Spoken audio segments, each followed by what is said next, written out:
In today's video, I'm going to teach you how to add rows and columns to a table in Microsoft Word. Whether you're setting up a report, a list, or a simple chart, knowing how to quickly expand your table will save you a ton of time. Start by creating a table.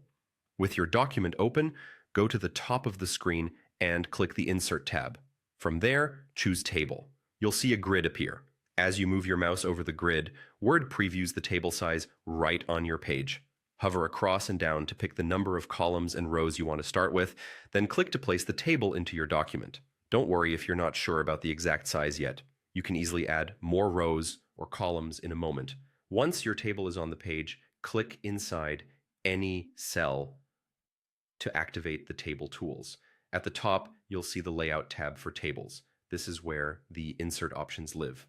If you need another row, use Insert Above to place a new row directly above the one you're in, or Insert Below to place it right underneath. If you need another column, choose Insert Left to add one to the left of your current column, or Insert Right to add one to the right.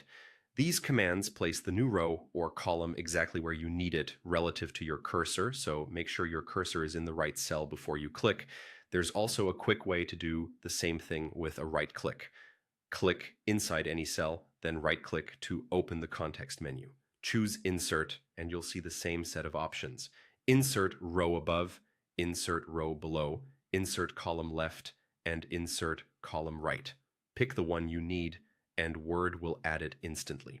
This method is especially handy if your mouse is already in the table and you don't want to move back up to the ribbon. A couple of simple tips to keep things smooth.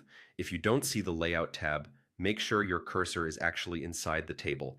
If a row or column lands in the wrong place, just try again with your cursor in a different cell. And remember, you can repeat these insert actions as many times as you need to build out your table. That's all there is to it. You now know how to add rows and columns to a table in Microsoft Word using both the ribbon and the right-click menu. If this video helped you, leave a comment, hit like, subscribe to the channel, and turn on the notification bell so you don't miss future tutorials.